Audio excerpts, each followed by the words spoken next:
ଜୀବନରେ ସର୍ବଦା ଚାରୋଟି ମନ୍ତ୍ର ମନେ ରଖ। ସୁଖ ସମାଜରେ କାହାକୁ ପ୍ରତିଶ୍ରୁତି ଦିଅ ନାହିଁ, କ୍ରୋଧରେ କାହାକୁ ଉତ୍ତର ଦିଅ ନାହିଁ, ଦୁଃଖରେ କେବେ କୌଣସି ବିଚାର କର ନାହିଁ ଏବଂ ନିଜ କାର୍ଯ୍ୟରେ ସର୍ବଦା ନିଷ୍ଠାବାନ ରୁହନ୍ତୁ।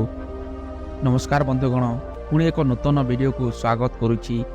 ଏହି ଭିଡ଼ିଓଟି ଗୋଟିଏ ମୂର୍ଖ ଶିଷ୍ୟର ସେ କେମିତି ତାର ନିଷ୍ଠାବାନ ଶକ୍ତି କିମ୍ବା ଇଚ୍ଛା ଶକ୍ତି ବଳରେ ଗୋଟିଏ ଜ୍ଞାନୀ ପାଲଟିଗଲା ଏବଂ ପଢ଼ିବାର କ୍ଷମତା କେମିତି ବଢ଼ାଇବ ଏହି କାହାଣୀରେ ଶୁଣିବାକୁ ପାଇବା।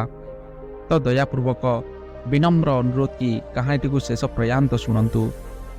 ଗୁରୁକୁଳରେ ଆଜି ଶିଷ୍ୟମାନଙ୍କର ଭିଡ଼ ଲାଗି ରହିଥାଏ, କାହିଁକିନା ପରୀକ୍ଷାର ଫଳ ଆସିବାର ଥିଲା। କେତୋଟି ଶିଷ୍ୟ ପରିଶାନ ଥିଲେ ତ କେତୋଟି ଶିଷ୍ୟ ଖୁସି ଥିଲେ। ତାଙ୍କର ପରିଶାନ ଏବଂ ଖୁସି ସେମିତି ହିଁ ନଥିଲା, କାହିଁକିନା ଯେଉଁ ଶିଷ୍ୟ ସେ ପରୀକ୍ଷାରେ ସଫଳ ହେଉଥିଲେ ତାକୁ ଆଗ କକ୍ଷାକୁ ଯିବା ପାଇଁ ଅନୁମତି ଥିଲା, କିନ୍ତୁ ଯେଉଁ ଶିଷ୍ୟ ସେ ପରୀକ୍ଷାରେ ଅସଫଳ ହୋଇଗଲେ ତାକୁ ଗୁରୁକୁଲ ତ ଛାଡ଼ିବାକୁ ପଡ଼ୁଥିଲା, କିନ୍ତୁ ଗୁରୁଙ୍କ ଗାଲି ମଧ୍ୟ ଶୁଣିବାକୁ ମିଳୁଥିଲା। କ'ଣରେ ମୂର୍ଖ, ତୁ ପୁଣି ଅସଫଳ ହୋଇଗଲୁ? ତୋତେ ମୁଁ ସମୟ ଥିବା ପୂର୍ବରୁ ବୁଝାଇଥିଲି ନା, ଏବେ ତୁ ସଫଳ ନ ହେଉ ତ ଗୁରୁକୁଲରୁ ବାହାରକୁ ଚାଲିଯିବୁ ବୋଲି। ଗୋଟିଏ ଗୁରୁ ଗୋଟିଏ ଶିଷ୍ୟକୁ ସେମିତି କହୁଥିଲେ ଏବଂ ସେ ବିଚରା ଶିଷ୍ୟ ଚୁପଚାପ ଶୁଣୁଥାଏ। ଡରି ଡରି ସେ ଗୁରୁକୁଲର ପ୍ରଧାନ ଗୁରୁଙ୍କୁ ନିବେଦନ କଲା, ଗୁରୁବର, ମୁଁ ମୋ ପାଖରୁ ବହୁତ ପ୍ରୟାସ କଲି, କିନ୍ତୁ ନିର୍ବଳ ସ୍ମରଣ ଶକ୍ତି ଯୋଗୁଁ ମୁଁ ଯାହା ସ୍ମରଣ କରେ ତାକୁ ପୁଣି କିଛି ସମୟରେ ଭୁଲିଯାଏ। ତାର କଥାକୁ ଶୁଣି ସେ ଗୁରୁ କହିଲେ, ଯଦି ତୁ ଭୁଲି ଯାଉଛୁ ତ ତୁ କେମିତି ସଫଳ ହେବୁ ଏବଂ ତୋର ବିଦ୍ୟା ଅଧ୍ୟୟନ କରିବାରେ ଲାଭ କ'ଣ ମିଳିବ? ଯଦି ଦେବତାମାନେ ବି ତୋତେ ଶିକ୍ଷା ଦେବେ ତ ସେତେବେଳେ ବି ତୋ ପରି ଜଡ଼ ବୁଦ୍ଧିକୁ ସଫଳ କରିପାରିବେ ନାହିଁ। ସେ ଗୁରୁବର ସେ ଶିଷ୍ୟର ବହୁତ ଅପମାନ କଲେ ଏବଂ କ୍ରୋଧରେ ଗୁରୁକୁଲରୁ ବାହାରକୁ ଚାଲିଯିବା ପାଇଁ କହିଲେ। ସେ ଗୁରୁକୁଲର ସବୁ ଶିଷ୍ୟ ତା ଉପରେ ହସିବାକୁ ଲାଗିଲେ। ସେ ବିଚରା ଶିଷ୍ୟ ବି ମନ ଦୁଃଖରେ ସେହିଠାରୁ ଚାଲିଗଲା। ବହୁତ ପ୍ରଶ୍ନ ତା ମନରେ ଉଙ୍କି ମାରୁଥିଲା। କେମିତି ସେ ଘରକୁ ଫେରିବ? ତା ମା ବାପାକୁ କେମିତି ତାର ମୁହଁକୁ ଦେଖାଇବ? ଯେତେବେଳେ ଲୋକେ ଜାଣିବେ କି ତାକୁ ଗୁରୁକୁଲରୁ ବହିଷ୍କାର କରିଛନ୍ତି ତ ସେ କେମିତି ତାଙ୍କର ସାମ୍ନା କରିବ? ତାର ମନ ଦୁଃଖରେ ଭରି ଯାଉଥାଏ। ସେ ତ ତା ଆଡ଼ରୁ ବହୁତ ପ୍ରୟାସ କରିଥିଲା, ରାତି ରାତି ଅନିଦ୍ରା ରହି ପଡ଼ିଥିଲା, କିନ୍ତୁ ତାକୁ କିଛି ବି ମନେ ନଥିଲା। ସେ ଧୀରେ ଧୀରେ ତାର ଗ୍ରାମ ପାଖକୁ ପହଞ୍ଚି ଯାଉଥିଲା। ଗ୍ରୀଷ୍ମ ମାସର ଖରା ବହୁତ ଗରମ ଲାଗୁଥାଏ। ସେ ବିଶ୍ରାମ କରିବାକୁ ଭାବିଲା।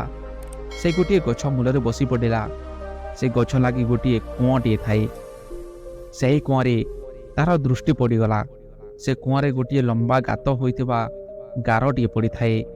ସେ ଭାବି ପାରୁନଥାଏ କି ଏ ପଥରର କୂଅରେ କେମିତି ଗାତର ଗାରଟିଏ ହେଲା। ସେହି କଥାକୁ ଭାବି ସେ ସେହିଠାରେ ବିଶ୍ରାମ କରିବାକୁ ଲାଗିଲା।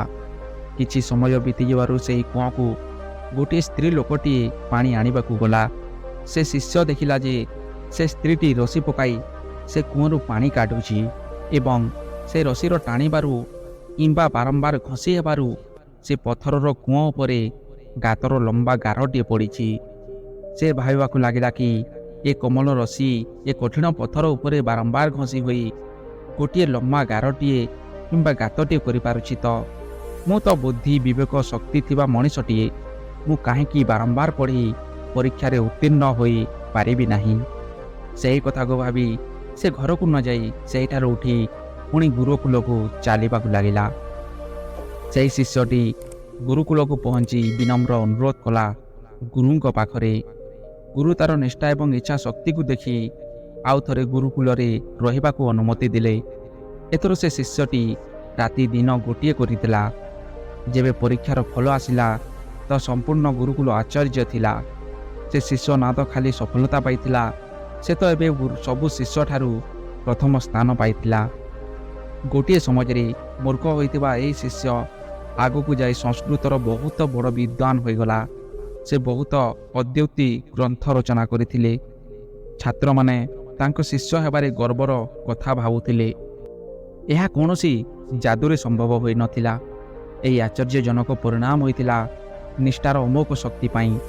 କଠିନ ପରିଶ୍ରମ ପ୍ରବଳ ଇଚ୍ଛା ଶକ୍ତିର ବଳରେ ଏହି ଅସମ୍ଭବ କାର୍ଯ୍ୟ ସମ୍ଭବ ହୋଇଥିଲା। ସଫଳତା ପାଇଥିବା ପ୍ରତ୍ୟେକ ବ୍ୟକ୍ତି ଭୁଲ କହିନଥାନ୍ତି। ନିଶ୍ଚୟ ହିଁ ନିଷ୍ଠା ସଫଳତାର ପ୍ରଥମ ସୂତ୍ର ଅଟେ। ନିଜ କାର୍ଯ୍ୟରେ ନିଷ୍ଠାବାନ ହେବା ଗୋଟିଏ ଏମିତି ଅସ୍ତ୍ର ଅଟେ ଯାହା କେତେବେଳେ ବି ଖାଲି ଯାଏ ନାହିଁ। ଯଦି ଆମେ କୌଣସି ବି କାର୍ଯ୍ୟକୁ କରିବାରେ ନିଷ୍ଠାବାନ ହୋଇଯିବା ତ ଏମିତି କୌଣସି ପ୍ରତିବନ୍ଧକ ଅଛି ଯେ ତା'ର ରାସ୍ତାରେ ପଥର ବନି ଛିଡ଼ା ହୋଇଯିବ? ନିଃସନ୍ଦେହେ କିଛି ବି ନୁହେଁ। କୋଟି ଯୁବକର ପ୍ରେରଣା ହୋଇଥିବା ସ୍ୱାମୀ ବିବେକାନନ୍ଦ କହିଥିଲେ, ମୋତେ ପୂର୍ଣ୍ଣ ବିଶ୍ୱାସ ଅଟେ କି ବ୍ରହ୍ମାଣ୍ଡର କୌଣସି ବି ଶକ୍ତି କୌଣସି ବ୍ୟକ୍ତିକୁ ସେହି ଜିନିଷକୁ ପାଇବାରେ ଅଟକାଇ ପାରିବ ନାହିଁ ଯାହାର ସେ ବାସ୍ତବରେ ଅଧିକାରୀ ଅଟେ। ଯଦି ମନ ତା'ର ପୂର୍ଣ୍ଣ କ୍ଷମତାରେ ଜାଗ୍ରତ ଅଟେ ତ ସବୁ ଜିନିଷ ପାଇପାରିବ, ପାହାଡ଼କୁ ବି ଚୂନା କରିପାରିବା। ନିଷ୍ଠା ଅନ୍ୟ କିଛି ବି ଜିନିଷରୁ ବେଶୀ ଶକ୍ତିଶାଳୀ ଅଟେ। ପ୍ରବଳ ଇଚ୍ଛା ଶକ୍ତିର ସାମ୍ନାରେ ସବୁ ଜିନିଷକୁ ହାରିବାକୁ ପଡ଼ିଥାଏ, କାହିଁକିନା ଏହି ଶକ୍ତି ସିଧା ଭଗବାନ ପାଖରୁ ଆସିଥାଏ। ଗୋଟିଏ ପବିତ୍ର ଏବଂ ଶକ୍ତିଶାଳୀ ନିଷ୍ଠା ସର୍ବଶକ୍ତିମାନ ଅଟେ। ବନ୍ଧୁଗଣ, ଏହି କାହାଣୀଟି ଯଦି ଭଲ ଲାଗିଥାଏ ଏବଂ କିଛି ବି ମୋଟିଭେଟ୍ ମିଳିଥାଏ ତ ଭିଡ଼ିଓଟିକୁ ବହୁତ ମାତ୍ରାରେ ସେୟାର କରନ୍ତୁ ଏବଂ ଚ୍ୟାନେଲଟିକୁ ଗୋଟିଏ ସବସ୍କ୍ରାଇବ୍ କରିଦିଅନ୍ତୁ।